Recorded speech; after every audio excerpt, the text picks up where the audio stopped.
கோடிக்கணக்கான மக்களுக்கு எடுத்து செல்வதற்காக வந்திருக்கக்கூடிய பத்திரிகை நண்பர்களுக்கு என்னுடைய மனப்பூர்வமான காலை வணக்கத்தை தெரிவித்துக் கொள்கின்றேன். சகோதர சகோதரிகளே, நம்முடைய கட்சி நண்பர்கள் பத்திரிகையாளர் தொந்தரவு பண்ணாமல் கொஞ்சம் அப்படியே சைடில் வந்துருங்கன்னா அந்த ஸ்க்ரீன் உங்களுக்கு தெரியும். முடிஞ்ச வரைக்கும் அவங்க ஃபூட்டேஜை ஸ்பாயில் பண்ணாதீங்க, இடையில வராதிங்க. அன்பான வேண்டுகோள், கொஞ்சம் அப்படியே சைடில் வாங்க. இந்த நிகழ்ச்சிக்கு நம்முடைய மாநிலத்தினுடைய முக்கியமான தலைவர்கள் வந்திருக்கின்றார்கள், பாரதிய ஜனதா கட்சியினுடைய தொண்டர்கள் வந்திருக்கின்றார்கள். இது எவ்வளவு முக்கியமான விஷயம் என்று சொன்னால், இன்று காலை 10:15 மணிக்கு டிஎம்கே ஃபைல்ஸ் அப்படிங்கிற ஒரு விஷயத்தை மக்கள் முன் வைக்கப் போகின்றோம் என்று சொல்லிய பிறகு நேற்று காலையிலே ஆரம்பித்த டிஎம்கே ஃபைல்ஸ் அப்படிங்கிற ஒரு ட்ரெண்டு அகில இந்திய அளவில் தொடர்ந்து ஒரு 28 மணி நேரமாக தொடர்ந்து கொண்டிருக்கிறது. இந்திய அளவில் அனைவரும் கூட மிக ஆச்சரியமாக பார்க்க ஆரம்பித்திருக்கின்றார்கள். என்ன சொல்ல போகின்றார்கள்? அதே பழைய பிரச்சனையே சொல்ல போறாங்களா, புதுசாக ஏதாச்சும் சொல்ல போறாங்களா? நான் பேச ஆரம்பிப்பதற்கு முன்பு நம்முடைய கவியரசு கண்ணதாசன் ஐயா அவர்கள் வனவாசம் புத்தகத்தில் ஒரு அற்புதமான ஒரு விஷயத்தை எழுதியிருப்பார். கவியரசு கண்ணதாசன் ஐயா எழுதினதை இப்போ நான் உங்களுக்கு படித்து காட்டுகின்றேன். ஒரு ரயிலில் பயணம் பண்றாங்க. கவியரசு கண்ணதாசன் ஐயா அவர்களும் கலைஞர் கருணாநிதி ஐயா அவர்களும் ஒரு ரயிலில் பயணம் பண்ணிட்டு இருக்காங்க. ஒரு ஏழை ஒரு பழக்கூடையை கொண்டு வந்து அந்த ரயில் வைக்கிறார் அந்த கம்பார்ட்மெண்ட்ல. அவர் ரோட்டு ஓரத்தில், சாலை ஓரத்தில் அந்த பழத்தை விற்று அதன் மூலமாக வரக்கூடிய வருமானத்தில் தன்னுடைய வாழ்க்கையை வாழக்கூடிய ஒரு ஏழை பழ வியாபாரி.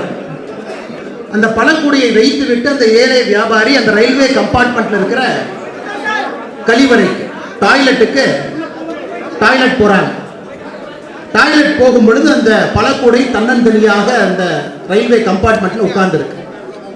அதை கவியரசு கண்ணதாசன் ஐயா பார்க்கின்றார்கள், கலைஞர் கருணாநிதி ஐயா 2 பேரும் பார்க்கிறாங்க.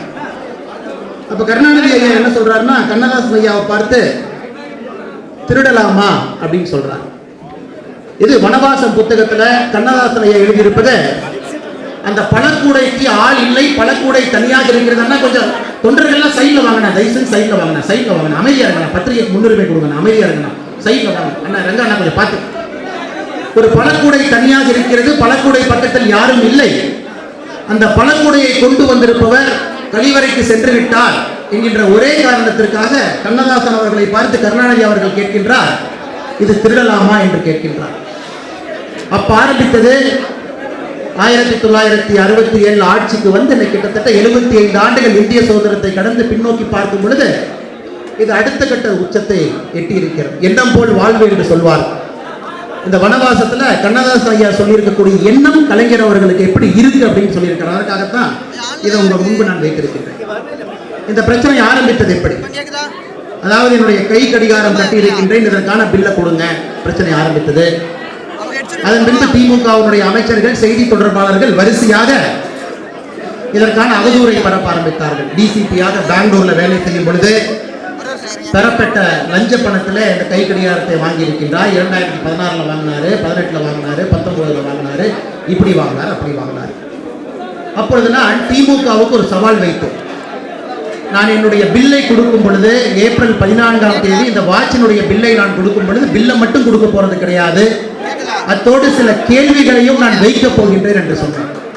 அதனால்தான் இந்த பத்திரிகையாளர் சந்திப்பு. பத்திரிகை நண்பர்களை மன்னிக்க வேண்டும், இது நான் கேள்வி கேட்க வேண்டிய நேரம். ஏன்னா எல்லா பத்திரிகையாளர் சந்திப்பிலையும் ஒரு ஆரோக்கியமான விவாதமாக நல்ல ஒரு பத்திரிகையாளராக நீங்கள் கேள்வி கேட்பீர்கள், நான் பதில் சொல்லியிருந்தேன்.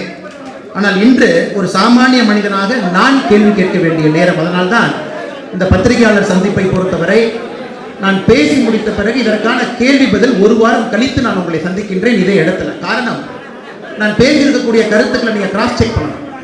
அது ஏதோ நான் ஒரு அவதூறை அள்ளி தெளித்து விட்டு ஒரு மேடையில் மைக் இருக்கு 4 பேருக்கு மேல குற்றம் சுமத்தி விட்டு நான் சென்றால் அது சிறப்பாக இருக்காது. 1 வார காலம் பத்திரிகை நண்பர்கள் நான் சொல்லியிருக்கக்கூடிய எல்லா கருத்துக்களையும் நீங்க தரவா செக் பண்ணுங்க. நான் பேசி முடிக்க டிஎம்கே ஃபைல்ஸ் வெப்சைட் அப் ஆயிரும். நான் பேசியிருக்கக்கூடிய அனைத்துக்கும் அங்கே ஆதாரம் இருக்கும், டாக்குமெண்ட் அதில் இருக்கும். அதை நீங்கள் பூத கண்ணாடியை வைத்து நன்றாக ஆராய்ந்து பாருங்கள். சம்பந்தப்பட்ட நபர்கள் யார் மீது குற்றம் சுமத்தி இருக்கின்றார்களோ அவர்களை சந்தித்து கேளுங்க. அண்ணாமலை இந்த மாதிரி சொன்னாரு, அவதூறா உண்மையான கேளுங்க.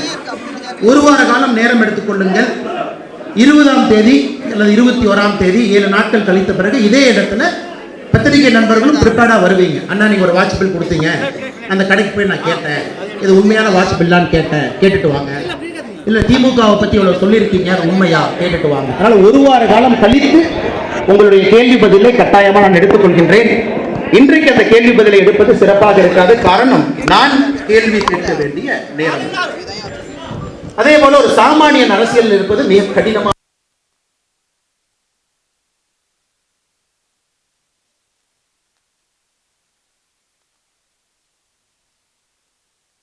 காரணம், உங்களுக்கு முன்பு பாதை இல்லை. யாரும் அந்த பாதையை உருவாக்க வேண்டிய தலைமுறை சாமானியர்கள், அது அரசியலாக இருந்தாலும் சரி, பத்திரிகையாளராக இருந்தாலும் சரி, ஒரு தொழிலதிபராக இருந்தாலும் சரி, எந்த தொழில் நீங்கள் செய்தாலும் முதல் தலைமுறை சாமானியனுக்கு மட்டும் இருக்கக்கூடிய பிரச்சனைகள் உங்களுக்கும் இருக்கிறது. அதே பிரச்சனை எனக்கும் இருக்கிறது. அரசியல்வாதியாக வந்தாச்சு, குடும்பத்தில் யாரும் அரசியல்வாதி கிடையாது, எனக்கென்று ஒரு பாதையை போடவில்லை, 3 தலைமுறை அரசியல் இல்லை, என்னை பாதுகாக்க யாரும் இல்லை, அவர்களுடைய குழந்தைகள் இல்லை, எனக்கு நட்புகள் இல்லை, என்னை பாதுகாத்து கரம் பிடித்து அரசியலில் வழிநடத்தி செல்வதற்கு கூட யாரும் இல்லை. ஒரு கட்சி, ஒரு கொள்கையில் இருக்கக்கூடிய தலைவர்கள், இதை நம்பித்தான் நம்முடைய பயணம் நடந்து கொண்டிருக்கிறது. எதற்காக? சாமானிய முதல் தலைமுறைக்கு இந்த பிரச்சனை இருக்குதுன்னா அதே பிரச்சனை எனக்கு இருக்கு. ஒரு மாதத்திற்கு ஒரு அரசியல்வாதியாக பல லட்சம் ரூபாய் எனக்கு செலவாகும். 7 to 8 லட்சம் ரூபாய் சாதாரணமாக மாதத்திற்கு ஒரு மாநில தலைவராக எனக்கு செலவாகும். செலவை எப்படி அண்ணாமலையினுடைய சம்பாத்தியத்தில் 7-8 லட்சம் ரூபாய் எப்படி அண்ணாமலை பார்க்க முடியாது? சுற்றி இருக்கக்கூடிய நண்பர்களுடைய உதவி, சுற்றி இருக்கக்கூடிய கட்சியினுடைய உதவி வைத்து நடத்தி கொண்டிருக்கின்றேன். 3 PA இருக்கிறாங்கன்னா 3 PA சம்பளத்தை 3 நண்பர்கள் கொடுக்குறாங்க. கார் இருக்கு, காருக்கு டீசல்லாம் கட்சி கொடுக்குறாங்க. CRPF வந்ததுக்கு அப்புறம் 33 பேர் ஒரு சின்ன வீட்டில் அமைதியாக இருந்து கொண்டிருந்தேன். அந்த வீடு ஆகாது, அந்த வீடு செக்யூரிட்டி பத்தாதுன்னு பெரிய வீட்டுக்கு போனதுக்கு அப்புறம் அதற்கான வாடகை இன்னொருத்தர் கொடுக்குறாங்க. ஸோ ஒரு முதல் தலைமுறை அரசியல்வாதிக்கு இருக்கக்கூடிய பிரச்சனை, பல நல்ல மனிதர்களுடைய உதவியோடு தான் நம்முடைய அரசியல் வாழ்க்கையை நகர்த்த முடியும். காரணம், எனக்கு இருக்கக்கூடிய பிரச்சனையா, வீட்டினுடைய வாடகை ஒரு நண்பர் கொடுப்பார், நான் பயன்படுத்தக்கூடிய கார் ஒரு நண்பருடைய பெயரில் இருக்கிறது, அவருடைய காரை பயன்படுத்தி கொண்டிருக்கின்றேன். சுற்றி இருக்கக்கூடிய 3 PA சம்பளத்தை என் கூட படித்த பசங்க கம்பெனி நடத்துறாங்க, அவங்க அக்கௌண்ட்ல இருந்து 3 பேருக்கு சம்பளம் கொடுத்துட்டு இருக்காங்க. வாழ்கின்ற வாழ்க்கை சுத்தியும் நல்ல மனிதர்களுடைய உதவியோடு இந்த வாழ்க்கை போய் கொண்டிருக்கிறது. இது எதற்காக ஆரம்பத்தில் சொல்றேன் அப்படின்னா, என்னோட பேங்க் அக்கௌண்ட்டை நீங்க பார்த்தீங்கன்னா, என்னோட பேங்க் அக்கௌண்ட் முழுமையாக 212 பேஜ். என்னோட வங்கி கணக்கு, IPS அதிகாரியாக முதல் நாள் வாங்கிய சம்பளத்திலிருந்து இந்த வெப்சைட்டில் இப்போ போட்டுருவோம். அதன் பிறகு நான் MBA படித்து முடித்த பிறகு என்னுடைய 11 லட்சம் ரூபாய் கடனை கட்டுவதற்கு 7 ஆண்டுகள் சிரமப்பட்டு கடனை கட்டினேன். அதை நீங்கள் பார்ப்பீங்க. என்னோட கிரெடிட் கார்டு பில் கடந்த 12 ஆண்டுகளாக போன மாதம் வரை நான் கட்டியிருக்கக்கூடிய கிரெடிட் கார்டு பில், நான் வைத்திருக்கக்கூடிய சொத்து, வாங்கிய விவரம் அனைத்தும் அங்கே பார்ப்பேன். அப்படி நீங்கள் பார்த்தாலும் கூட உங்களுக்கு சில விஷயங்கள் புரியாது. அப்படி இருந்தால் மாநில தலைவராக அவரால் எப்படி இருக்க முடியுது?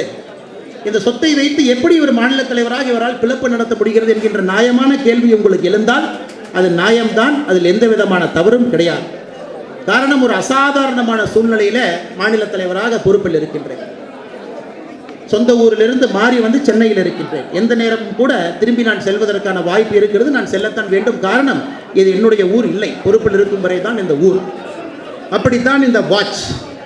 இந்த வாட்ச் பார்த்தீங்கன்னா, நான் ஏற்கனவே சொல்லியது போல ரஃபேல் வாட்ச் இந்த வாட்சினுடைய பெயர். இது பெல் அண்ட் ரோஸ் அப்படிங்கிற நிறுவனத்தினுடைய வாட்சு.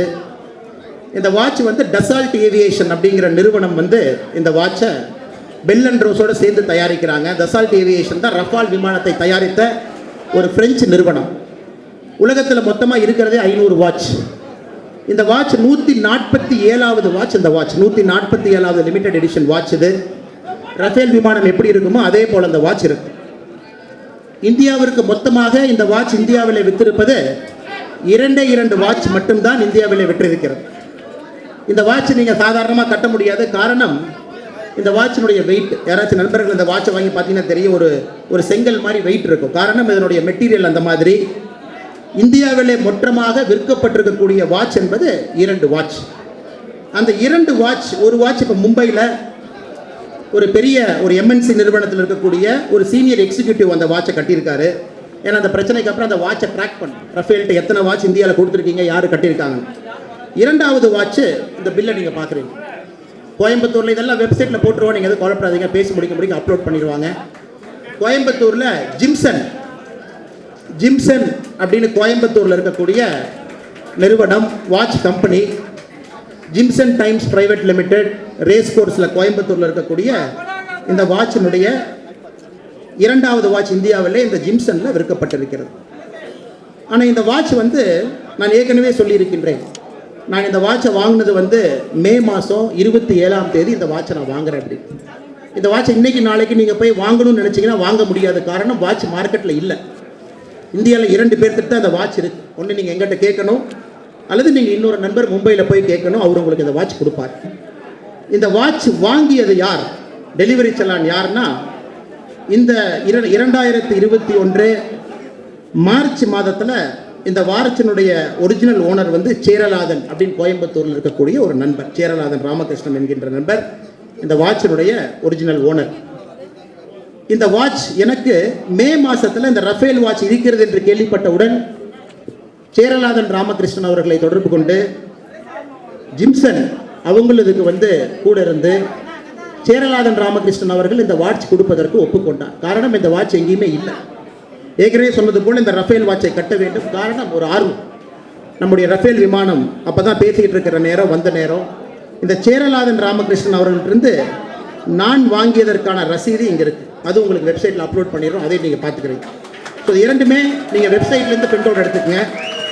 ஸோ யாருக்கே சொன்னது போல் 2019, 2016, 2017 அண்ணாமலை அவர்கள் டிசிபி பெங்களூரில் இருக்கும்போது இந்த வாட்ச் லஞ்சமாக வாங்கினார். பெங்களூரில் போய் வாங்கிட்டு வந்தார். இவங்க கொடுத்தாங்க, அவங்க கொடுத்தாங்க என்பதை விட இது தமிழ்நாட்டில் கோயம்புத்தூரில் மே மாதத்தில் வாங்கப்பட்ட வாட்ச். என்னுடைய கைக்கு வந்தது மார்ச் மாதத்தில் வாங்கப்பட்ட வாட்ச். என்னுடைய கைக்கு வந்தது மே மாதம். அந்த மே மாதத்தினுடைய bill, original delivery challan, original owner எல்லாமே இதில் இருக்குது. இந்த வாட்ச் மார்ச் மாதத்திற்கு முன்பு எங்கேயும் விற்கப்படவில்லை. காரணம் என்னென்னா, இந்த வாட்சினுடைய சீரியல் நம்பர். இப்போ சில பேர் ஃபேக் பில்லை தயாரித்து இன்டர்நெட்டில் போடலாம். 2016 இது வந்துச்சு, 2017 வந்துச்சுன்னு ஒரு சீரியல் நம்பர் அந்த பில்லில் இருக்கும். இது சீரியல் நம்பர் BRO 394 CBL 147/500ங்கிறது இந்த வாட்சுக்கு இருக்கக்கூடிய யூனிக்கான சீரியல் நம்பர்.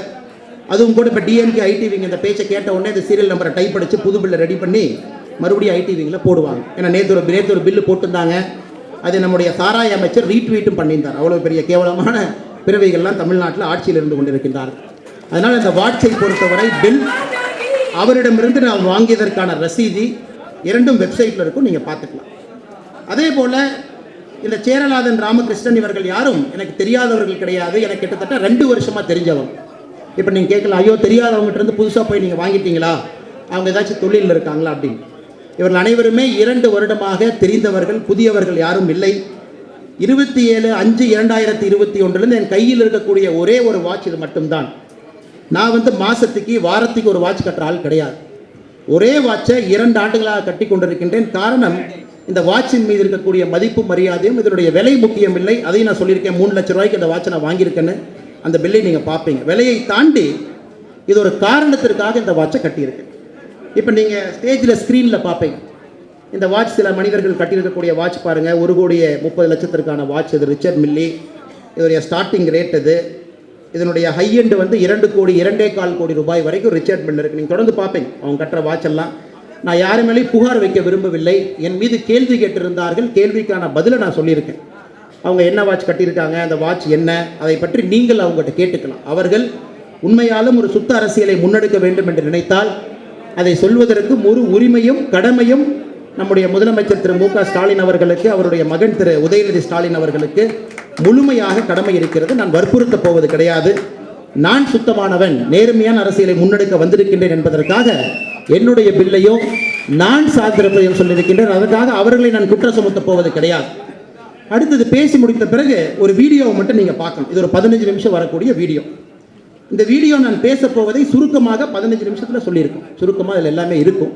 அதை பார்த்த பிறகு உங்களுக்கான சில விஷயங்களை நான் தொகுத்து சொல்கின்றேன். அந்த வீடியோவை தயவு செஞ்சு நீங்கள் பார்க்கணும். அந்த வீடியோ போடுங்க. தன்மானத்தோடு வாழும் தமிழ் மக்கள் அன்பும் அறமும் நிறைந்தவர்கள், உழைப்பே உயர்வு என்ற நம்பிக்கையில் வாழ்ந்து கொண்டிருப்பவர்கள், உணவளிக்கும் விவசாயத்தை உயிருக்கு சமமாக மதிப்பவர்கள், அடுத்த தலைமுறைக்கு சிறிதளவேனும் சேர்த்து வைக்க வேண்டும் என்று தங்களையே தியாகம் செய்பவர்கள். என்றாவது ஒரு நாள் நம் வாழ்க்கை மாறிவிடும் என்ற கனவோடு உழைப்பவர்கள். ஒவ்வொரு தேர்தலிலும் வாக்களித்துவிட்டு மாற்றத்திற்காக காத்திருப்பவர்கள். ஆனால் நம் மக்கள் எதிர்பார்த்த மாற்றம் கிடைத்திருக்கிறதா? வளமான மாநிலமான நம் தமிழகத்தில் அதிகாலை முதல் நள்ளிரவு வரை அயராது உழைக்கும் நம் மக்களின் அடிப்படை வசதிகள் நிறைவேற்றப்பட்டிருக்கின்றனவா? கல்வியும் மருத்துவமும் அனைவருக்கும் சமமாக கிடைத்திருக்கின்றனவா? இளைஞர்களுக்கு தகுதிக்கு தகுந்த வேலை வாய்ப்புகள் உருவாக்கப்பட்டிருக்கின்றனவா? இயற்கை சீற்ற பாதிப்புகளிலிருந்து விவசாயிகளும் பொதுமக்களும் பாதிப்பின்றி மீண்டெழும் திட்டங்கள் நிறைவேற்றப்பட்டிருக்கின்றனவா? அரசின் திட்டங்களும் பலன்களும் மக்களை முழுமையாக சென்று சேர்ந்திருக்கின்றனவா? இவை அனைத்திற்கும் இல்லை என்ற ஒரே பதில் ஏன் வருகிறது என்று யோசித்திருக்கிறோமா? ஆண்டாண்டு காலமாக உழைத்தும் பொருளாதாரத்தில் அடுத்த நிலைக்கு செல்ல முடியாமல் பல நேரங்களில் பல இடங்களில் நம் மக்கள் அவமானப்பட்டு நிற்கும் போது ஒரு கூட்டம் மட்டும் எந்த உழைப்பும் இல்லாமல் பொதுமக்களுக்கான திட்டங்களுக்கு ஒதுக்கப்படும் நிதியை திருடிக் கொண்டிருப்பதை நாம் அறிவோமா? தேர்தல் படிவத்தில் தனக்கு சொந்தமாக வீடு இல்லை, கார் இல்லை, நிலம் இல்லை, நகை இல்லை என்றெல்லாம் பொய் கூறிவிட்டு பல்லாயிரம் கோடிகளுக்கான சொத்துக்களை கணக்கில் வராமல் பதுக்கி வைத்திருக்கும் நல்லவர்களின் மறுபக்கம் தெரியுமா? மாபெரும் தலைவர்களை முன்னிறுத்தி மாற்று சக்தி என்று மார்த்தட்டிக் கொள்பவர்களும் ஊழலின் மறுவடிவம் ஆகி நிற்பதை என்னவென்று சொல்ல? வாருங்கள், எத்தனை ஆண்டுகள் நம் தமிழக மக்களை சுரண்டி கொடுத்துக் கொண்டிருக்கும் ஒரு குடும்பத்தையும் அவர்களை துதிபாடி பிழைக்கும் கூட்டத்தையும் அறிவோம்.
பர்பஸ்ஃபுல்லாக 100 கோடி ரூபாய்க்கு கீழே எந்த திமுகவுக்கு சொத்து இருக்கோ அதை நம்ம கொண்டு வரல. காரணம், இது அனைத்துமே கெஸ்ஸிங் கிடையாது, கருப்பு பணம் கிடையாது, பினாமி சொத்துக்கள் கிடையாது.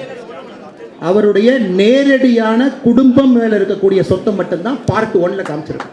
அதாவது அவர்களுடைய மனைவி, அவங்களுடைய மருமகன், அவங்களுடைய மகள், அவங்களுடைய சம்பந்தி. ஸோ இந்த கோர் குடும்பத்தை மட்டும்தான் காட்டியிருக்கும். ஆனால் புதிதாக திமுகவில் சேர்ந்திருக்கக்கூடிய சில நபர்கள் கருப்பு பணமும் பினாமி சொத்துமே கிட்டத்தட்ட 20,000 கோடிக்கு மேலே வச்சுருக்காங்க. அது பார்ட் 2 யார் வச்சுருக்காங்க, பினாமி லேண்ட் எங்கே இருக்குது, ஹோல்டிங் எங்கே இருக்குன்னு. அதனால் பார்ட் 1 இது மட்டும்தான். இந்த பார்ட் 1ல் 1,31,000 கோடி ரூபாயினுடைய நேரடி சொத்துக்கள். இது நம்ம வெப்சைட் எண் மக்கள் நீங்கள் அதை பார்க்கும் பொழுது வேல்யூவேஷன் அதில் இருக்கு. எப்படி நம்ம வேல்யூவேஷன் பண்ணணும், ஒரு கம்பெனியினுடைய வேல்யூவேஷன் எப்படி, ஷேர் ஹோல்டிங் பேட்டர்ன் எப்படி, எதற்காக 5,000 கோடின்னு சொல்கிறோம், ஒரு இன்ஜினியரிங் காலேஜினுடைய லேண்டை யார் வேல்யூ பண்ணுனா அது அனைத்துமே அதில் இருக்கும். இப்போ ஜி ஸ்கொயருக்கு நம்ம 32,000 கோடி ரூபாய்க்கு மேலே ஜி ஸ்கொயர் நம்ம சொல்கிறோம். ஜி ஸ்கொயர் உங்களுடைய கைண்ட் இன்ஃபர்மேஷனுக்கு 2019-20 ஜி ஸ்கொயர்னுடைய வருமானம் என்பது வெறும் 52 கோடி. 2 ஆண்டுகளில் 32,000 கோடி பெருமானம் உள்ள சொத்து மட்டும் ஜி ஸ்கொயரில் ஹோல்டிங்காக இருக்குது. அதையும் நீங்கள் பார்ப்பீங்க. அதுக்கான வேல்யூவேஷன் ஃபிகர்ஸ் எல்லாமே நம்ம கொடுக்க போகிறோம்.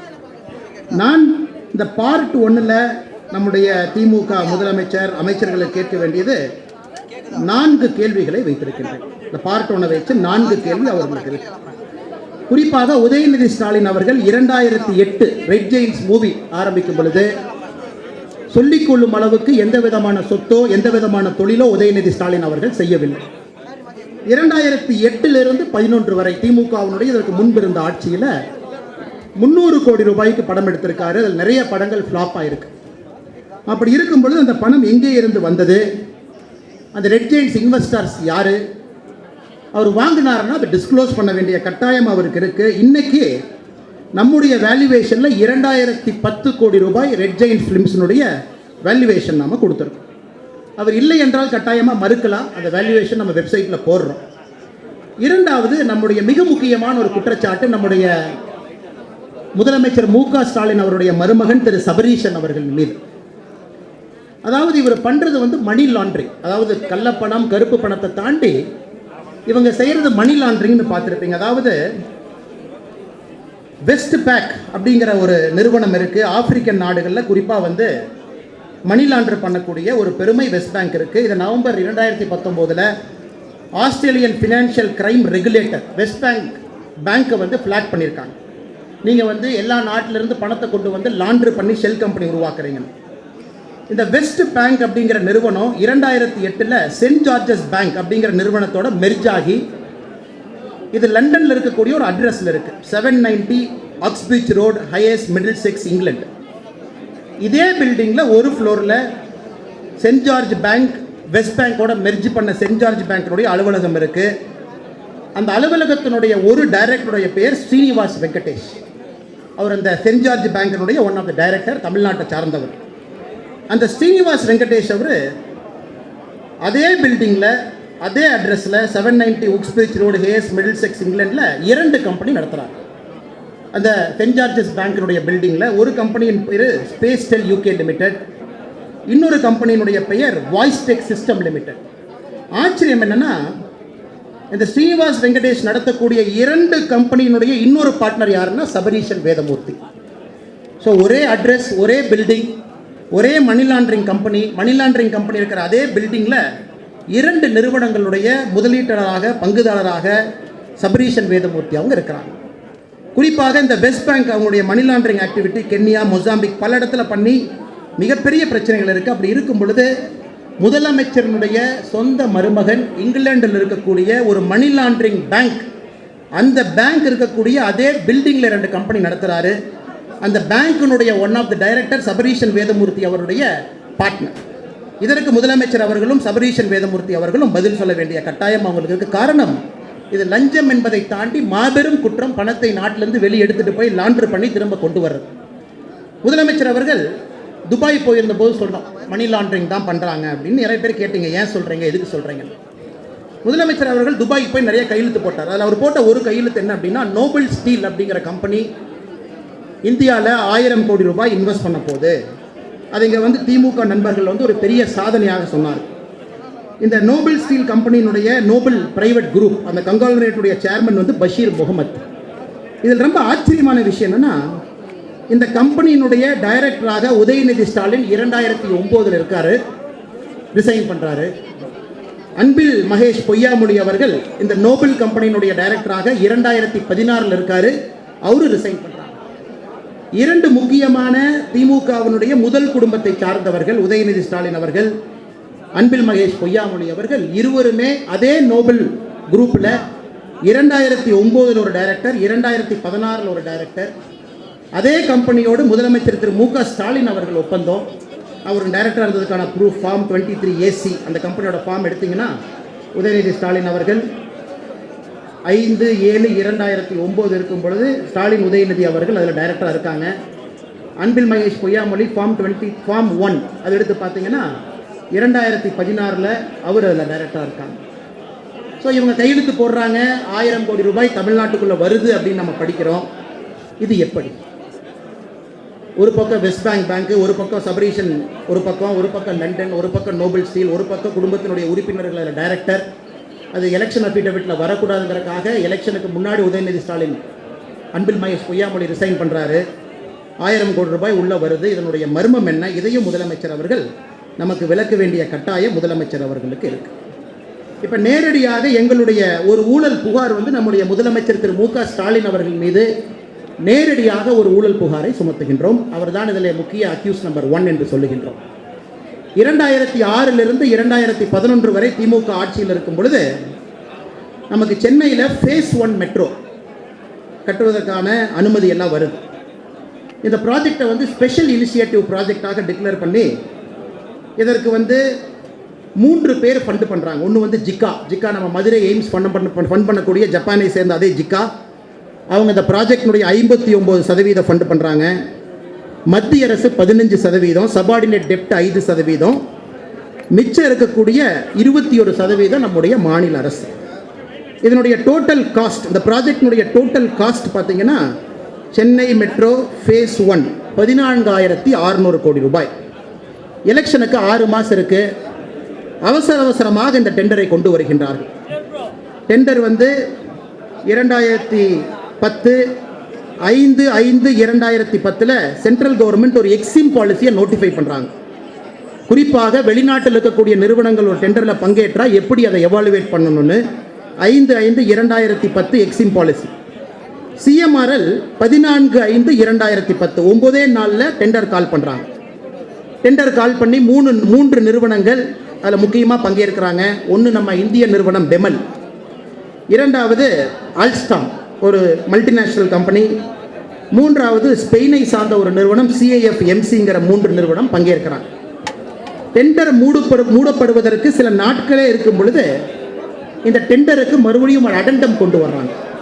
அதாவது இந்த டெண்டருக்கு கஸ்டம் டியூட்டியை நாங்கள் சேர்க்க போகிறோம்னு சொல்லி ஒரு அடெண்டம் கொண்டு வர்றாங்க. அதுக்குள்ளே ஃபினான்ஷியல் பிட் சப்மிட் பண்ணியாச்சு. ஆனால் சென்ட்ரல் கவர்மெண்ட்டினுடைய எக்ஸிம் பாலிசி ரொம்ப தெளிவாக சொல்லுது, எந்த காரணத்திற்கும் கூட கஸ்டம் டியூட்டியை சேர்க்கக்கூடாதுன்னு எக்ஸிம் பாலிசி 5/5/2010 சொல்கிறாங்க. டெண்டர் மூடுவதற்கு சில நாட்கள் இருக்கும் பொழுது அடெண்டம் கொண்டு வந்து கஸ்டம் டியூட்டியை சேர்த்துறாங்க. கஸ்டம் டியூட்டி சேர்த்துறதுக்கு முன்னாடி இந்த டெண்டர் குவாலிஃபை ஆனது ஸ்பானிஷ் கம்பெனி CIFMC 1417 கோடி ரூபாய் டெண்டர் வேல்யூவில் குவாலிஃபை ஆகிறாங்க. இரண்டாவது அல்ஸ்டாம் வருது 1439 கோடி, மூன்றாவது பெமெல் 1476 கோடி. இவங்க கஸ்டம் டியூட்டி ஆட் பண்ண உடனே இரண்டாவது இருக்கக்கூடிய அல்ஸ்டாம் முதலுக்கு வருது. அல்ஸ்டாம் 1471 கோடி ரூபாய் டெண்டரை வின் பண்ணுறாங்க. முதலாவது இருந்த CIFMC 1496 இரண்டாவதுக்கு வந்துடுறாங்க. பெமெல் மூன்றாவதுல இருக்கு. இவங்கெல்லாம் பிரச்சனை பண்ணோன்னே அவங்க என்ன சொல்கிறாங்கன்னா, இல்லை கஸ்டம் டியூட்டி சேர்த்துனதை நாங்கள் ரீஃபண்ட் பண்ணிடுறோம்னு சொல்லிட்டு டெண்டர் முடிந்த பிறகு 32 கோடி ரூபாய் கஸ்டம் டியூட்டியை ரீஃபண்ட் பண்ணிடுறாங்க. ஆனால் டெண்டர் வந்து ஆல்ஸ்டாமுக்கு போகுது. இதில் ஆச்சரியம் என்னென்னா, ஆல்ஸ்டாம் வந்து அமெரிக்காவில் ஆல்ஸ்டாமை பிடிக்கிறாங்க. உலகம் முழுவதுமே உன்னுடைய பொருட்களை விற்பதற்காக ஆல்ஸ்டாம் லஞ்சம் கொடுத்ததாக குற்றம் சாட்டப்பட்டு ஆல்ஸ்டாமுக்கு அமெரிக்காவில் இருக்கக்கூடிய ஃபினான்ஷியல் ரெகுலேட்டர் 772 மில்லியன் அமெரிக்க டாலர் ஃபைன் பண்ணுறாங்க. சரி, இப்போ எப்படி கனெக்ட் பண்ணுவீங்க? ஆல்ஸ்டாம் அங்கே இங்கே டெண்டரை வந்து கஸ்டம் டியூட்டி ஆட் பண்ணி டெண்டர் கண்டிஷனை மாற்றி செகண்ட் இந்த கம்பெனியை ஃபஸ்ட்டு புஷ் பண்ணுறாங்க. ஸோ எங்களுடைய நேரடி குற்றச்சாட்டு, முதலமைச்சர் அவர்களுக்கு 200 கோடி ரூபாய் ஆல்ஸ்டாம் நிறுவனத்தால் கொடுக்கப்பட்டது. இதை கொடுத்த company Indo European venture private limited என்கின்ற சிங்கப்பூர் கம்பெனி, ஷெல் கம்பெனி மூலமாக முதலமைச்சருக்கு 2011 எலெக்ஷன் ஃபண்டுக்கு 200 கோடி ரூபாய் திரு M.K. ஸ்டாலின் அவர்களுக்கு கொடுக்கப்பட்டது. அதோடு சேர்ந்து ஹாங்காங்கை சார்ந்த இன்னொரு shell company global king technology limited, 2 shell கம்பெனியும் பணத்தை லாண்டர் பண்ணி திமுகவினுடைய 2011 தேர்தல் செலவுக்கு 200 கோடி ரூபாய் முதலமைச்சர் திரு M.K. ஸ்டாலின் அவர்களுக்கு லஞ்சமாக கொடுக்கப்பட்டு இந்த ஸ்பெஷல் இனிஷியேட்டிவ் ப்ராஜெக்டினுடைய நேரடி கண்ட்ரோல் திரு M.K. ஸ்டாலின் அவர்கள் கையில் இருந்துச்சு. கருணாநிதி அவர்கள் முதலமைச்சராக இருந்தாலும் இதை அவர் பார்த்துக்கிட்டு இருந்தாங்க. இதை வந்து சிபிஐக்கு இன்று கம்ப்ளைனண்டாக நானே கம்ப்ளைண்ட் பண்ண போகிறேன். சிபிஐ டைரக்டருக்கு இந்த கேஸ் வந்து, ஏன்னா மத்திய அரசினுடைய 15% பங்கு இதில் இருக்கின்ற காரணத்தினால் சிபிஐக்கு என்கொயரி பண்ணுறதுக்கு முழு உரிமை இருக்குது. மத்திய அரசினுடைய சபார்டினேட் டெப்ட் 5% இருக்குது. அதனால் மத்திய அரசு நேரடியாக சிபிஐ மூலம் என்கொயரி பண்ணலாம். என்னுடைய கம்ப்ளைனண்ட்டாக நானே இருந்து கம்ப்ளைண்ட் கொடுக்க போகிறேன். 200 கோடி ரூபாய் லஞ்சம் வந்திருக்கிறது, 2 ஷெல் கம்பெனிலிருந்து வந்திருக்கிறது. அதனால் தான் ஆல்ஸ்டாம் நிறுவனம் அமெரிக்காவில் இதெல்லாம் முடிந்த பிறகு 772 மில்லியன் அமெரிக்க டாலர் லஞ்சம் கொடுத்து பல ஊரில் அவங்க வந்து டிஸ்க்ளோஸ் பண்ணல. உலகத்தில் பல ப்ராஜெக்டில் இந்த மூலமாக ஷெல் கம்பெனி மூலமாக பணம் கொடுத்து வாங்கினதற்கான பிடிப்பட்டதற்காக அவங்களுக்கு வந்து ஃபைன் பண்ணியிருக்காங்க. ஸோ முதலமைச்சரின் மீது எங்களுடைய நேரடி குற்றச்சாட்டு 2006 11 வரை இருந்த பொழுது சென்னை மெட்ரோ ஃபேஸ் 1 ஊழல் செய்து ஒரு கம்பெனியை ஃபேவர் பண்ணுறதுக்காக பணம் வாங்கியிருக்காங்க. நோபல் ஸ்டீலை பொறுத்தவரை அது மணி லாண்டரிங்கில் வந்த பணம். அதில் 2 பேர் டைரக்டராக இருந்து சஸ்பீஷியஸாக ரிசைன் பண்ணி ஒன்றுமே தெரியாத சின்ன பாப்பா மாதிரி உட்காந்துருக்காங்க.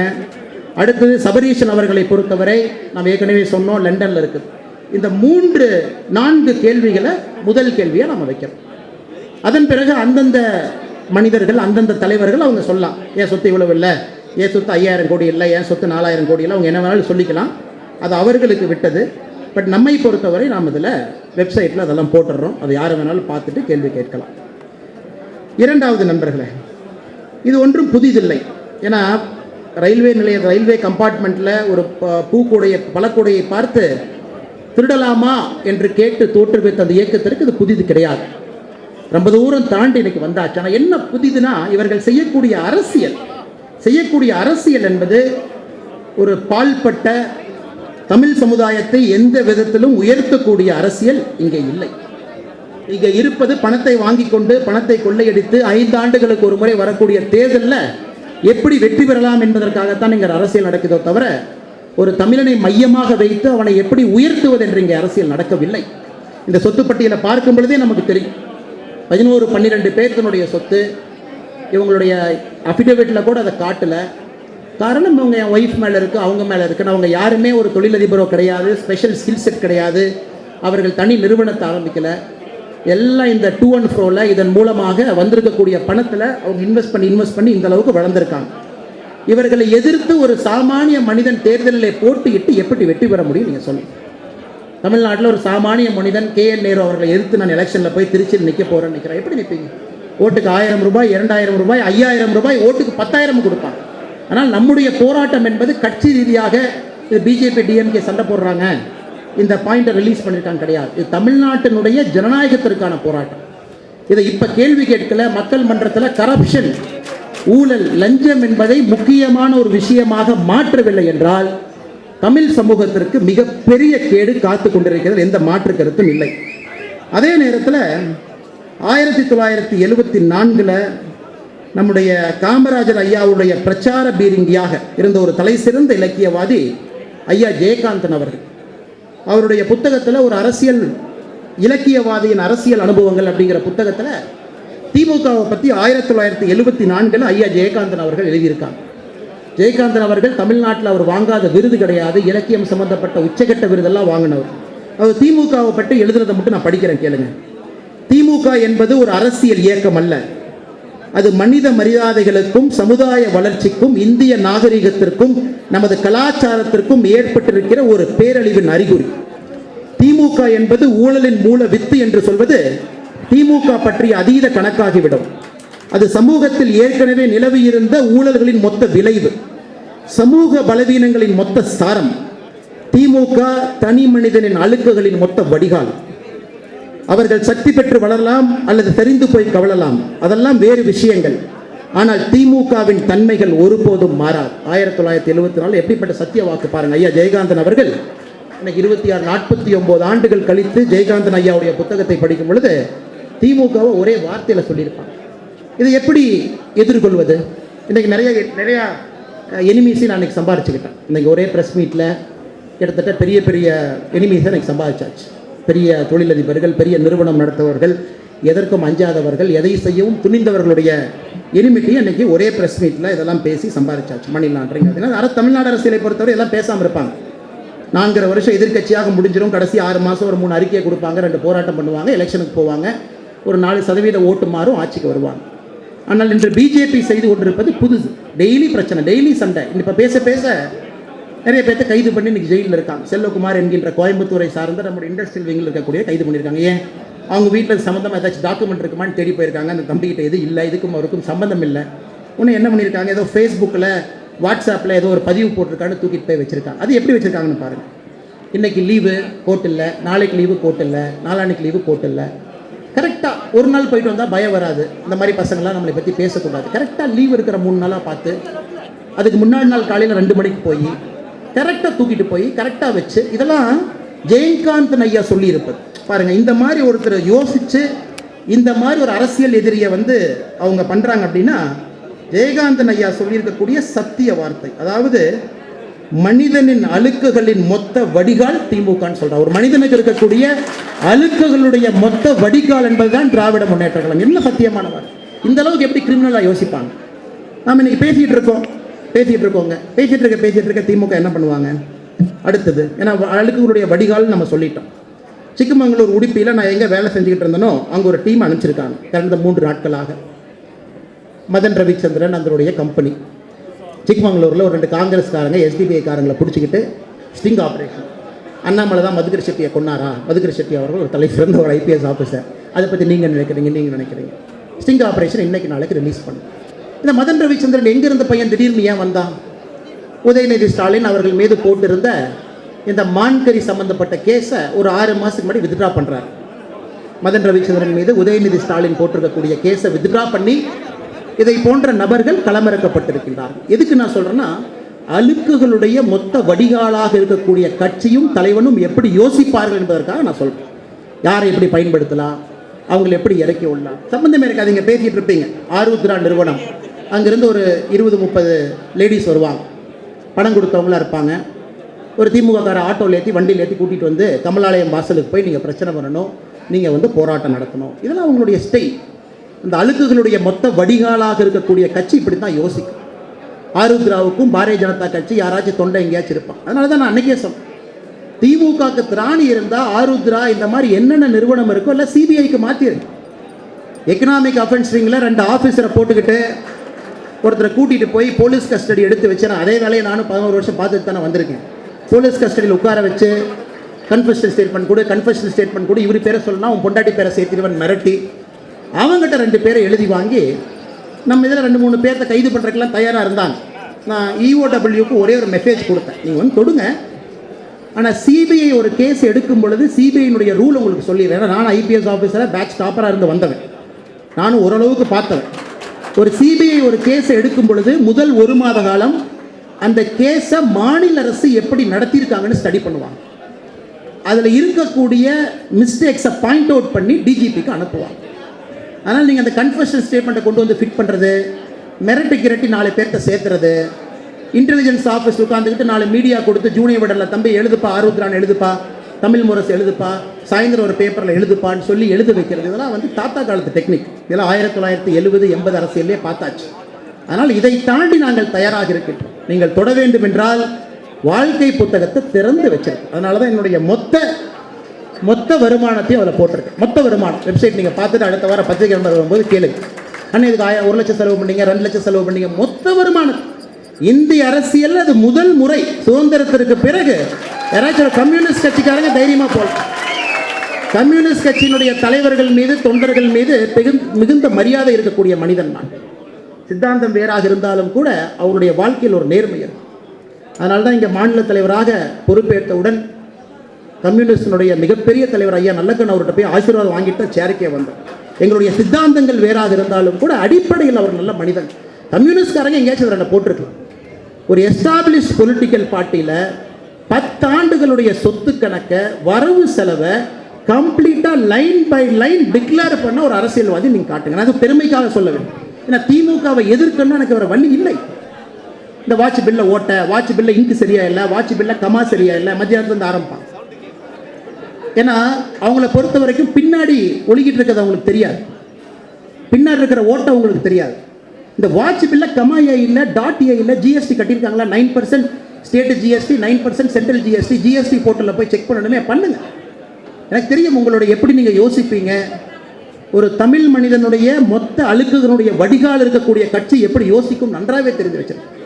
பிரதம மந்திரி இங்கே வருவாங்க, பிரதம மந்திரியே தொலைபேசியில் எங்கிட்ட சொல்லுவாங்க, தம்பி நீ சென்னை வராது, நீ உனக்கு கொடுக்கப்பட்டிருக்கக்கூடிய பணி கர்நாடகா பணி, மிக சிறப்பாக அதெல்லாம் நீ உட்கார்ந்து செஞ்சு 6-7 நாட்கள் நல்ல வேட்பாளரை கொடுக்க வேண்டிய பணி வராதுன்னு பிரதமர் சொல்லுவார். வரமாட்டேன், வேலை செய்.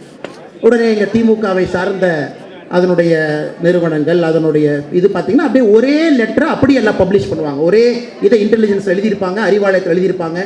திமுகவை சார்ந்த ஊடகங்கள் லைன் மாறாமல் அப்படியே அதை பப்ளிஷ் பண்ணுவாங்க. அண்ணாமலையை மாநில தலைவராக தூக்கிட்டாங்க, அண்ணாமலை இங்கே வரல, அண்ணாமலை அங்கே, மோடிஜிக்கு அண்ணாமலைக்கு கோவம், மோடிஜி அண்ணாமலையுடைய கண்ணை பார்க்க மாட்டாங்க. இங்கே அண்ணாமலை அந்த கியூவில் இருந்து மோடிஜியை கை கொடுப்பதற்காக அண்ணாமலை வரல, எங்கேயோ இருக்கிற தொண்டனை கொண்டு வந்து அங்கே நிறுத்தி மோடிஜி கையில் கொடுக்க வைக்கிறதுக்காக நான் இங்கே வந்துருக்கேன். மோடிஜியை தினமும் தான் பார்த்துட்டு இருக்கோம். மோடிஜியை பார்ப்பதற்கு தமிழ்நாட்டுக்கு வந்து கியூவில் இருந்து மோடிஜியை பார்க்க வேண்டிய அவசியம் எனக்கு இல்லை, அது மோடிஜிக்கும் இல்லை, மோடிஜியும் அது விரும்ப மாட்டேன். என்னுடைய ஆசை லட்சக்கணக்கான தொண்டர்களுக்கு வாய்ப்பு ஏற்படுத்தி கொடுத்து மோடிஜியினுடைய வாழ்க்கையிலேயே பார்க்க முடியாது நினைக்கிறவங்களுக்கு என்னுடைய இடத்தை கொடுக்கலாமா என்று யோசிப்பவன் நான். உடனே எழுதுவாங்க அண்ணாமலை இப்படி, அண்ணாமலை அப்படி. ஏன்னா இதெல்லாம் ஏன் நம்ம இவ்வளோ தைரியமாக பேசுகிறோம் அப்படின்னாங்க, எதற்கும் துணிந்து தான் இந்த அரசியலுக்கு வந்திருக்கின்றோம். என்னை பொறுத்தவரை நான் ஒரு விதத்தில் நம்ம பத்திரிகை நண்பர்கிட்ட சொன்ன கடந்த ஒரு 2 மாதங்களாக நான் கொஞ்சம் உக்கரமாயிட்டேன். இந்த அரசியல் நமக்கு சரிப்பட்டு வராது. இதே அரசியல் போய் ஒரு மாலையை போட்டுட்டு கும்பிடு போட்டுட்டு அப்படியே எலெக்ஷன் அப்போ ஒன்றா சேர்ந்துக்கிட்டு ஒரு விஷயத்தை எதிர்க்கின்றோம் என்றால் அடிப்படையிலிருந்து எதிர்க்க வேண்டும் என்கின்ற முடிவுக்கு நான் வந்துட்டேன். ஆனால் நீங்கள் பார்த்த டிஎம்கே ஃபைல்ஸ் பார்ட் ஏவோட நிற்க போகிறது. தமிழ்நாடு அரசில் இதுவரைக்கும் எந்த கட்சி எல்லாம் அமர்ந்திருக்கிறதோ அத்தனை கட்சியினுடைய ஊழலும் 2024 லோக்சபாக்கு முன்னாடி வரும். நீங்கள் நினைப்பீங்க ஓ இவர் வந்து ஒரு கட்சிக்கு மட்டும் சொல்லுவார், அனைத்தையும் 2024 முன்னாடி கொண்டு வர போகிறார். காரணம் ஊழலை எதிர்க்கணும்னா மொத்தமாக தான் எதிர்க்கணும், இல்லை பாதி கட்சியில் எதிர்க்கக்கூடாது. மக்களுக்கு நம்ம நம்பிக்கை இருக்கா, அனைவரையும் மொத்தமாக எதிர்ப்போம், அதில் எந்த மாற்று கருத்தும் இல்லை. எதிர்க்கக்கூடாதுன்னா டெல்லி போய் அண்ணாமலையை மாற்றிட்டு வாங்க. அண்ணாமலை இருக்கும் வரை எதிர்ப்பான், அதெல்லாம் எதை பற்றி யோசிக்கணும். காரணம் ஊழலுக்கு எதிரான போராட்டம், ஊழலுக்கு எதிரான போராட்டம். சக்தி இருக்கு, திராணி இருக்கு, தெம்பு இருக்குன்னா போய் மாற்றிட்டு வாங்க, அதெல்லாம் கவலைப்படுற ஆள் கிடையாது. காரணம் இது மோடிஜி விரும்பக்கூடிய அரசியல், இது மோடிஜி விரும்பக்கூடிய அரசியல், நான் விரும்புகிற அரசியல். கர்நாடகா பட்டியலை பார்த்துருப்பேன், கர்நாடகாவுடைய 224 வேட்பாளர் பட்டியலை பார்த்துருப்பீங்க. மோடிஜி விரும்பக்கூடிய அரசியல் அங்கே இருக்கு. இத்தனை பேர்த்த ஏமாத்திருக்கோம். தோற்போம் என்கின்ற பயமா, ஜெயிப்போம் என்கின்ற கர்வமா? மோடிஜி விரும்பக்கூடிய அரசியல் இந்தியாவுக்கு வரணும், அதைத்தான் நான் செய்கிறேன். அதனால் யாருக்கும் பயந்தோ பணிந்தோ குமிந்தோ இவங்க தயவில் வந்து நான் எம்பியாக வர 10 எலெக்ஷன் தோத்தாலும் இங்கே தாங்க நிற்பேன். அதெல்லாம் வந்து நீ தயவில் ஓட்டு போட்டு நீ என் கூட நின்று ஜெயிக்கிறக்கெல்லாம் இங்கே வரணும். என்னுடைய ஊழல் எதிர்ப்பு என்பது 100% உறுதியாக நேராக. இதை தாண்டி அடுத்து கேளுங்க, அடுத்த பிரஸ் மீட் 1 வாரம் கழிச்சு பத்திரிகை நண்பர்கள் கேட்பாங்க, அண்ணே இதுவும் நீங்கள் கொடுக்கணும், அதையும் கொடுக்குறேன், என்ன வேணுமோ முழு வாழ்க்கை.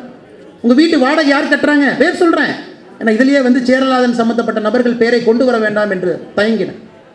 உங்கள் பிஏக்களை சம்பளம் எல்லாம் சொல்கிறேன், ஃபுல்லாக ஓப்பன் பண்ணிடுவோம். அப்புறம் தமிழக மக்கள்கிட்ட போவோம், மக்கள்கிட்ட போய் சொல்லுவோம் நேர்மையான அரசியல் நாங்கள் பண்ணுறோம், யாருக்கு ஓட்டு போடுவாங்கன்னு பார்க்க. எத்தனை நாளைக்கு ஏமாற்று? டெல்டாவில் ஹைட்ரோ கார்பன் திட்டத்தை கொண்டு வந்தது யார்? டெல்டாவில் ஹைட்ரோ கார்பன் திட்டத்தை கொண்டு வந்தது திமுக இல்லைன்னு நீங்கள் சொல்லுங்க. 2011 மு க ஸ்டாலின் அவர்கள் ஒரு தனியார் கம்பெனிக்கு கையெழுத்து போட்டு ஒப்பந்தம் பண்ணலின்னு சொல்லுங்க. இன்னைக்கு ஹைட்ரோ கார்பன் வந்த பிறகு கத்திக்கிட்டு இருக்கீங்க, கூச்சல் பண்றீங்க. அதை போய் தடுத்து நிறுத்தியது யார்? பாரதிய ஜனதா கட்சி. கொண்டு வந்தது நீங்கள், நாடகம் ஆடுவது நீங்கள், தடுத்து நிறுத்தியது பாரதிய ஜனதா கட்சினா உடனடியாக சொல்லிடுவீங்க வடக்கன் தெக்கன் ஆரியன் திராவிடியன் தமிழ்நாட்டுக்கு ஆகாத கட்சி பாரதிய ஜனதா கட்சி. எத்தனை நாளைக்கு மக்கள் மன்றத்தில் இதை வச்சு ஓட்டுவீங்க? ஒரு தயிர் அதுக்கு தகின்னு ஒரு வார்த்தை போடுறாங்க. 6 மணி நேரத்தில் இந்த பிரச்சனையை செய்து முடித்து விட்டோம். 6 மணி நேரத்தில் அதை மாற்றியாச்சு. இது ஒரு பெரிய விஷயம் கிடையாது. உடனடியாக ஹிந்தியை திணிக்கிறாங்க, ஸ்டாப் ஹிந்தி இம்போசிஷன் ஒரு லெட்டர், அதுக்கு ஒரு பில்டப், அதுக்கு ஒரு பிரஸ் மீட். இலங்கையில் எவ்வளவு சிக்கல்களை நீங்க ஏற்படுத்தியிருக்கிறீங்க, எவ்வளவு சிக்கல்கள். 1,50,000 பேர் கொல்லப்பட்டிருக்காங்க. கொல்லப்பட்ட பொழுது நீங்க எங்க போனீங்க? கூட்டணியில் திமுகவுக்கு எவ்வளவு அமைச்சர்கள் வேண்டும் என்று சோனியா காந்தியிடம் போராடி கொண்டிருந்தீர்கள். திகார் ஜெயிலில் சகோதரி கனிமொழி அவர்கள் இருக்கும் பொழுது வீல் சேர்ல கருணாநிதி அவர்கள் இங்கிருந்து டெல்லி போனார். வீல் சேர்ல ஏன் வெளியே விடுறேன்னு சொல்றேன். ஏன் முள்ளிவாய்க்கால் படுகொலை நடந்து கொண்டிருந்த பொழுது ஒரு ஃபிளைட்ல இங்கிருந்து ஏன் டெல்லி போக முடியல? வீட்டிலிருந்து மெரினா கடற்கரை 3 கிலோமீட்டர் போய் உட்கார்ந்துருந்தீங்க. அறநாள் உண்ணாவிரதம். அது இன்னைக்கு பாரதிய ஜனதா கட்சி சரிப்படுத்தி கொண்டு இருக்கிறது. அவங்களுக்குலாம் வீடு கட்டுறதுல இருந்து பிரச்சனையை சரி செய்வதிலிருந்து நாம சரி பண்ணிட்டு இருக்கோம். நீங்க தமிழன காவலன், தமிழன தலைவன் என்று சொல்லக்கூடிய நீங்கள் என்ன பண்ணிருக்கீங்க? நீட்டை கொண்டு வந்தது நீங்க, கையெழுத்து போட்டது காந்தி செல்வன் எம்எல்ஏ, உங்க நாமக்கல்லை சார்ந்தவர், அப்ப மத்திய minister of state for health அவர் கொண்டு வந்து இன்னைக்கு அப்படி இருந்தக்கூடிய நீட்டை நடைமுறைப்படுத்தி எல்லா மக்களுக்கும் சாதகமாக நம்முடைய அரசு மாத்திருக்கு. கேட்டா நீட்டு வேண்டாம் என்று நாடகம். ஜல்லிக்கட்டு தடுத்தது யார்? நீங்கள்.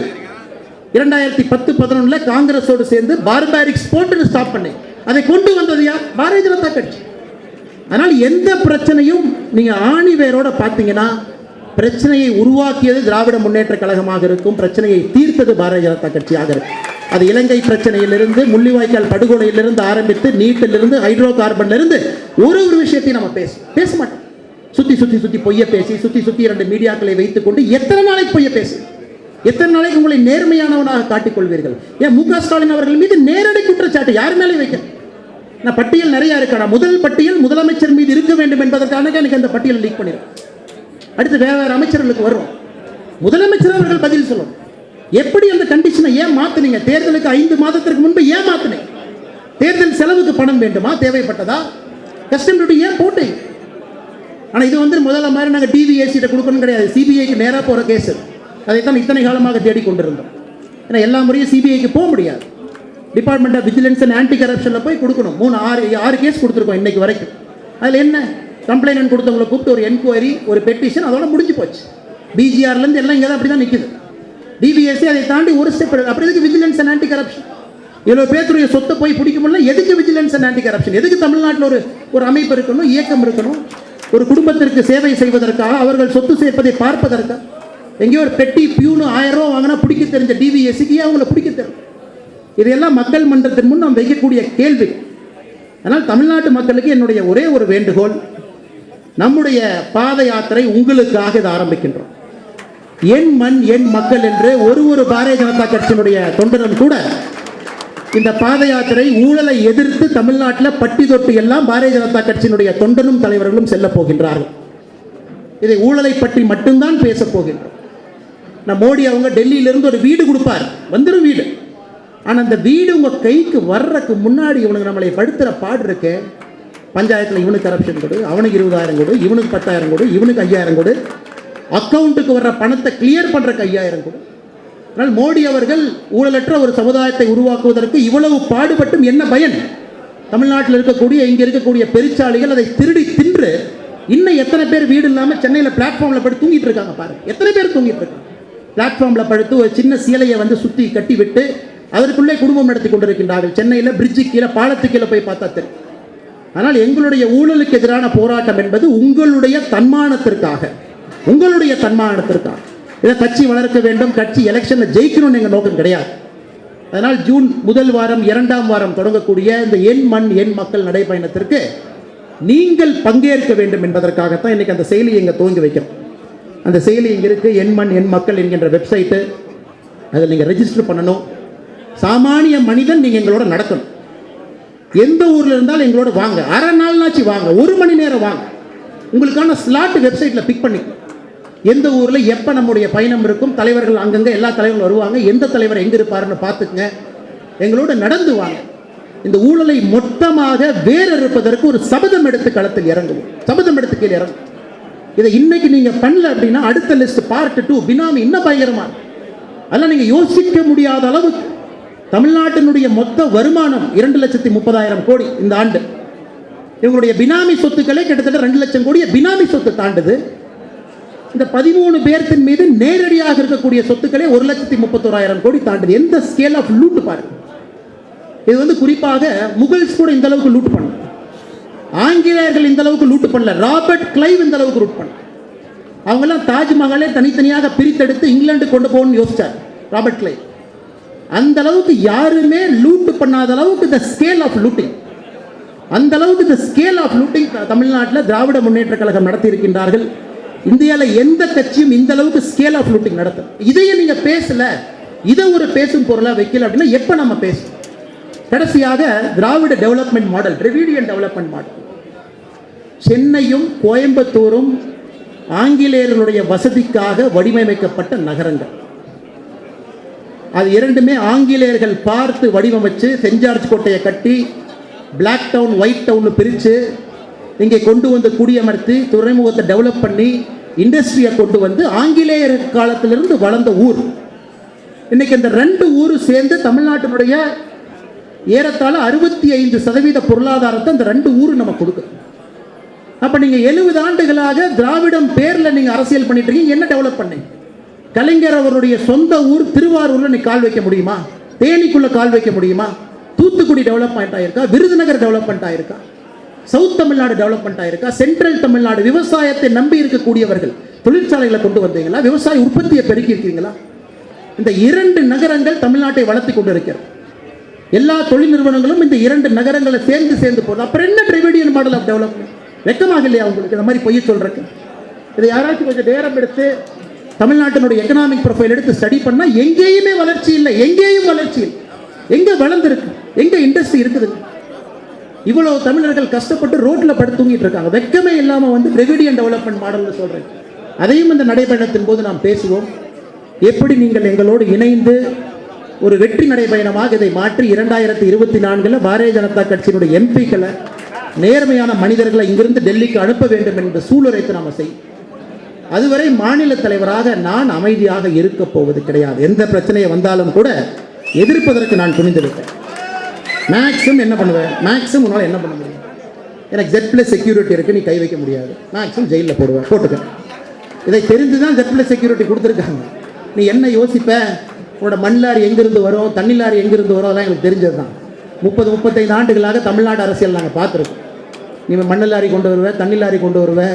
அந்த மண் லாரி தண்ணி லாரி ஓட்டினவங்க 2 பேர் அமைச்சர்களாக இருக்காங்க. அது எங்களுக்கு தெரியும். அதெல்லாம் கவலைப்படாதீங்க, அதெல்லாம் நாங்கள் பார்த்துக்கிறோம். அந்த அளவுக்கெல்லாம் எங்களுக்கு பயமெல்லாம் கிடையாது. அடுத்து கை வைக்கணும்னா புலால் சிறைக்கு ஒரு 4 நாளைக்கு அனுப்பு போய் நல்லா சாப்பிட்டுட்டு வெளியே வரும். ஆனால் பேசுவது குறையாது, தீர்க்கம் குறையாது. என் கூட இருக்கவங்க எத்தனை பேர்த்த கைது பண்ணி உள்ள வச்சாலும் அடங்க போவர்கள் கிடையாது. இதை உறுதியாக தொட்டுட்டோம். இந்த கரண்டை தொட்டாச்சு, இன்னும் இதை விட முடியாது. பார்ட் 1 நிறுத்த முடியாது. பார்ட் 2, பார்ட் 3, பார்ட் 4 லோக்சபா எலெக்ஷனுக்கு முன்னாடி இன்னும் 3 பார்ட் வேறு கட்சிகளும் இதில் கொண்டு வரத்தான் போறோம். மக்கள் நீங்க முடிவு பண்ணுங்க, நாங்க உங்கள்கிட்ட கேட்க போறதில்ல, கெஞ்ச போறது கிடையாது. ஓட்டு போடுங்கன்னு கெஞ்ச மாட்டோம். நீங்க முடிவு பண்ணுங்க. இந்த தலைவர் நிற்கிறான், இந்த வேட்பாளர் நிற்கிறான், இவன் நிற்கிறான், அவன் நிற்கிறான், நீங்க முடிவெடுங்க. மேல மோடி இருக்காரு, இங்க யாருக்கு தேர்தலில் ஓட்டு போட்டா தமிழ்நாட்டுக்கு நல்லது நடக்கும், நீங்க முடிவெடுங்க.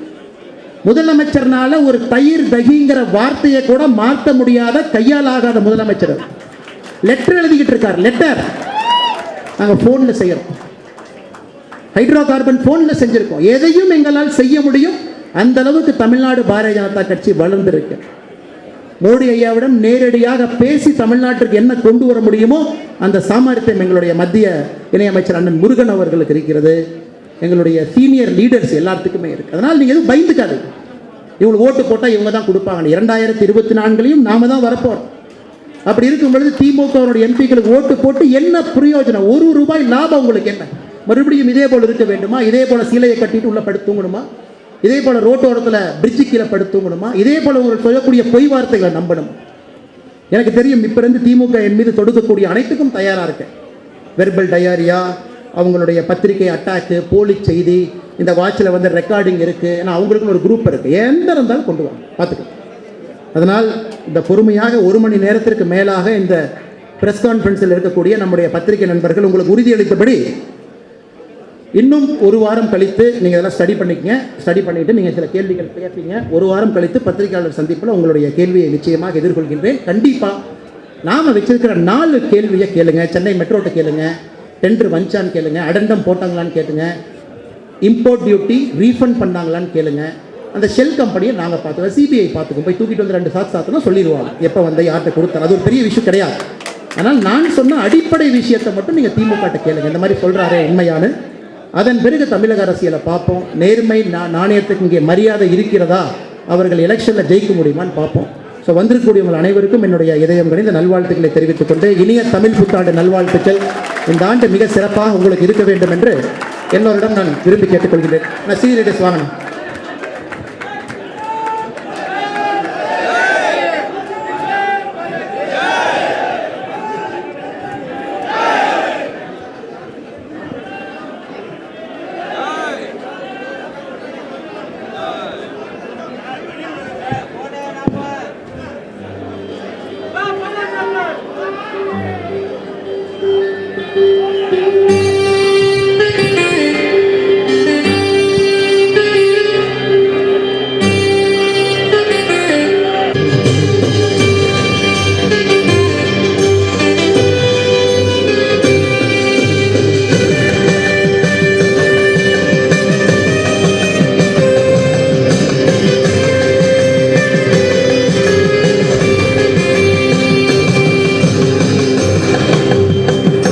பிரதர், மீடியா பர்சன் கோஆர்டினேட் பண்ணுங்க. ஃபோட்டோகிராஃபர்ஸ் உட்காருங்க.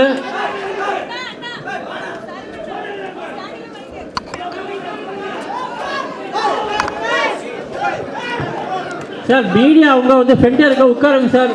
பின்னால் கேமரா எடுக்க முடியல.